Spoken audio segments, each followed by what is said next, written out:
Hey guys, welcome into this edition of Inside the Hornets Nest. I'm your host Jeff Beavers, and my special guest today is Xander Echols. And Xander, we appreciate you being with us today. Yes sir, I'm glad to be here.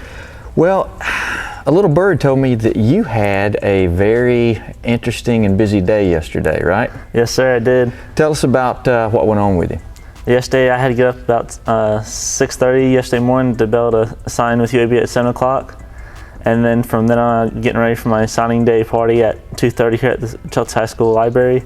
And from that lasted about an hour, hour and a half. Then I went over to this UAB basketball game where I had some tickets held for me by UAB cheerleader. So I was able to have that done for me yesterday.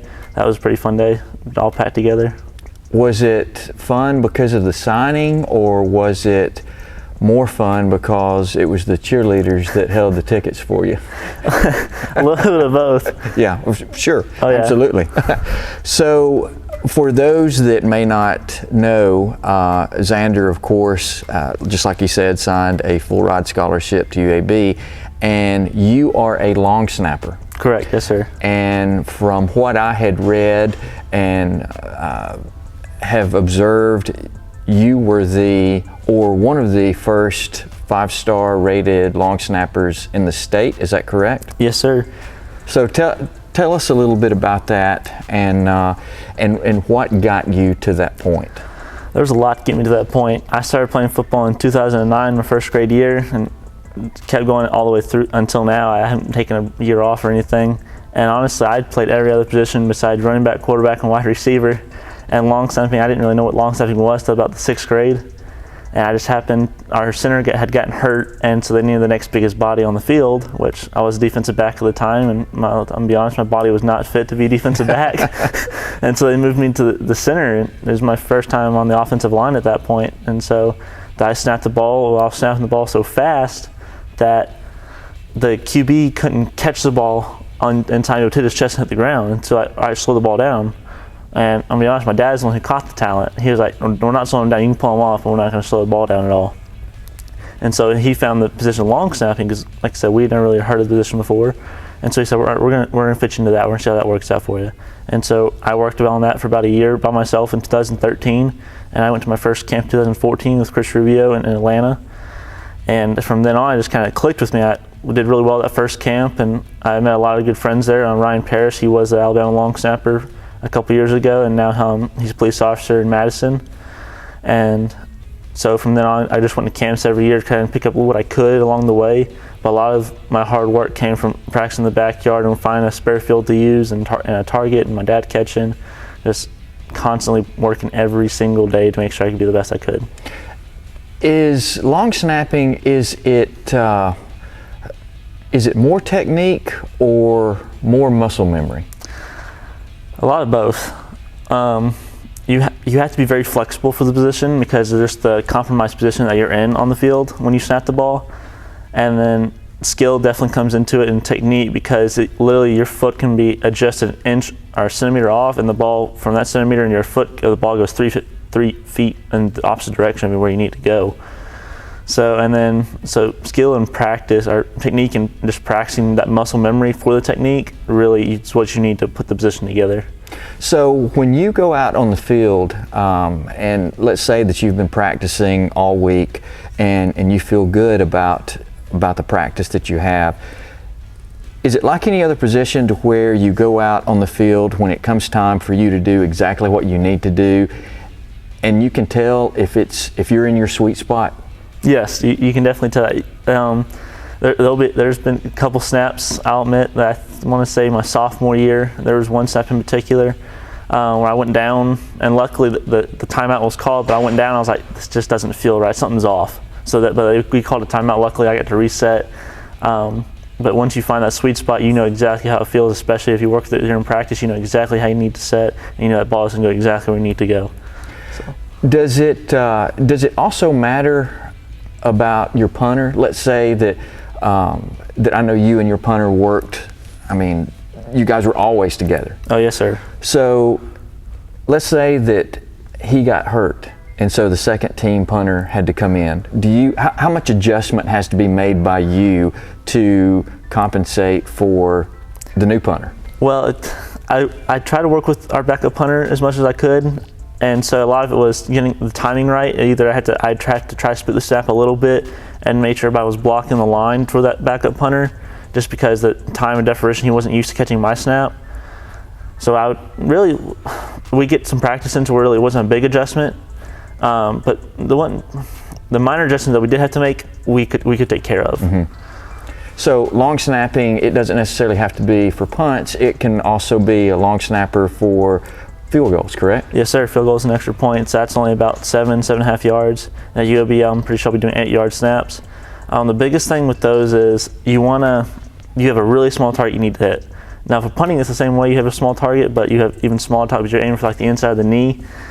But the big thing with the field goals, and that's what really signs a lot of people into getting to the next level for long snapping, is perfect laces. Is where when the holder's catching the ball, the laces are on top. All he has to do is set the ball down. Mm-hmm. That way, there's less time having to spin the ball around, and the punter and the kicker having to worry about whether those laces are right or not. Well, as you folks can tell, Xander is a very intelligent individual. And if you didn't think that it's just maybe football that all he knows, I beg to differ on that, because tell everyone what you are majoring in. I will be majoring in neuroscience and hopefully to graduate with a PhD when I leave UAB. And so you're looking at, let me back up. Are you looking at the next level after college? Would you like to play in the NFL, or is that not really something that you're looking at, that you want to pursue a career? Oh, it's definitely a big plan of mine. That's my next step. I've made it. I've made the front doorstep of college football. So now I'm going to work through college football, get even better, try to put some bigger size on, and definitely get to the NFL spot. And if I'm being honest, neuroscience is a great field to study in, but it's also kind of a backup plan, which I thought, if I'm going to have a good backup plan, that's a pretty good backup plan to have. Oh, yeah, I would say so. All right, so take us through the process, if you can, and if you can kind of nutshell everything. Yeah. Because there's a lot of people, and I may be wrong on this, but you're one of the very few that have signed to a D1 scholarship. The last that I can remember has been Jake Gaines. Yes, sir. And of course, Jake is doing quite well for himself now. But what is the recruiting like for someone? Is it different for a long snapper as opposed to someone that's playing on defense, or someone that is maybe a receiver? Or it's a little different because you more have to. Most college coaches don't really fully understand the long snapping position.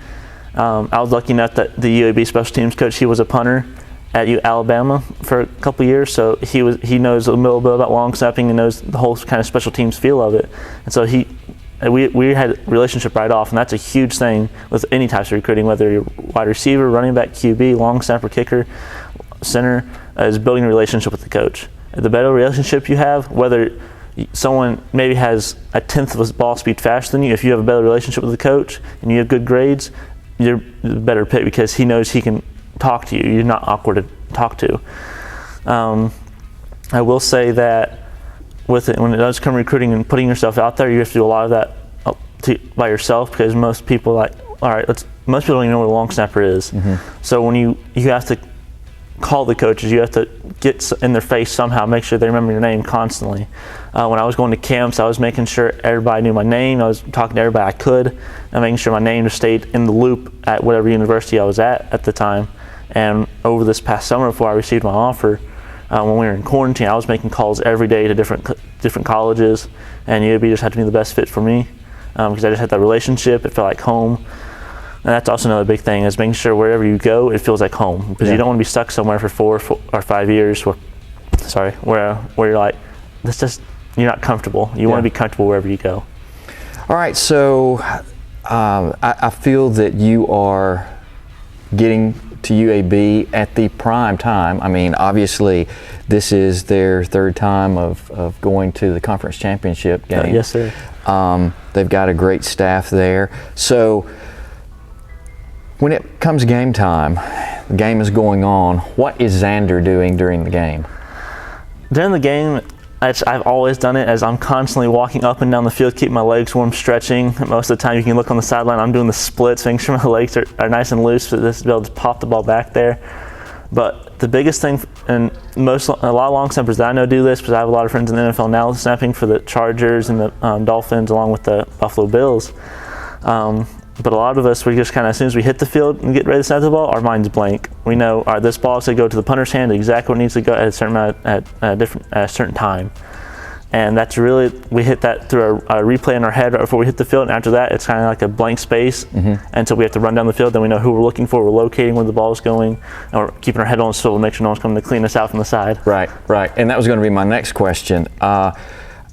It may be different in college, but after you snap the ball, the punter kicks the ball, do the coaches tell you, especially your specialty coach, does he say, I don't want you getting hurt as far as trying to make the tackle? Or do they say, hey, it's a free-for-all, if you can make the tackle, you go do it?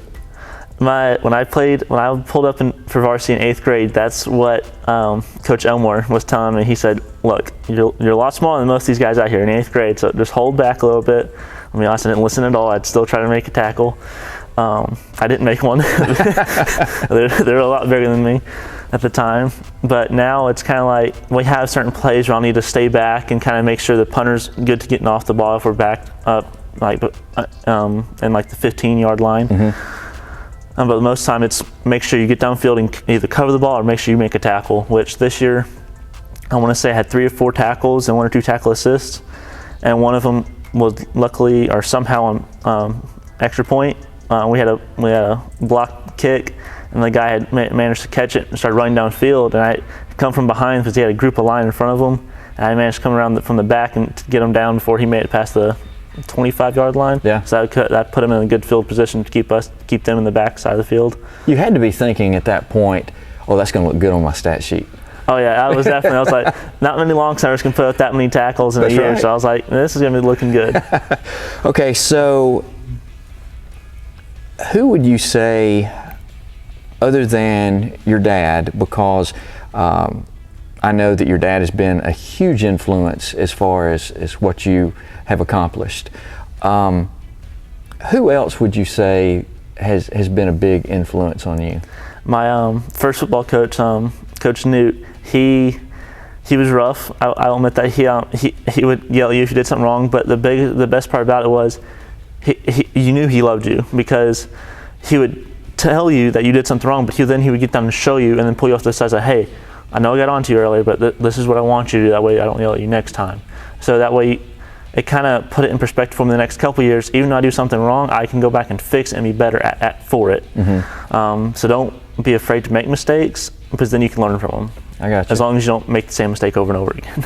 So if you folks could see his football resume, it is quite impressive, and it's a very long resume. Other than the fact of you getting a full ride scholarship, is there anything on that resume that you're particularly proud of? Yes, sir. Going into my freshman year of high school, I made the All-American team. I was unable to play in that game because Alabama has rules against all-star games for athletes not a senior yet, so I was a little bummed about that. But I still hold the title of All-American. When I went to the Alabama camps, I had the All-Saving Award just about every time I went there for long snapping.